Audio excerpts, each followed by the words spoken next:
The National Weather Service in League City has issued a severe thunderstorm warning for eastern Colorado County in southeastern Texas, northeastern Wharton County in southeastern Texas, southeastern Austin County in southeastern Texas, northwestern Fort Bend County in southeastern Texas, south central Waller County in southeastern Texas, until 6 p.m. Central Daylight Time.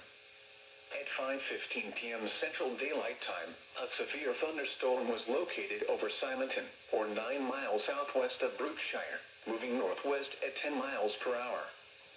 Another storm is set to merge with it, which will likely result in variable storm motion as both systems collide. Hazard: 60 miles per hour wind gusts and quarter-size hail. Source: radar indicated. Impact: hail damage to vehicles is expected. Expect wind damage to roofs, siding, and trees.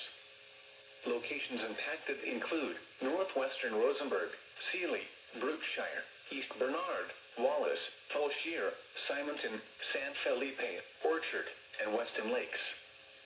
For your protection, move to an interior room on the lowest floor of a building.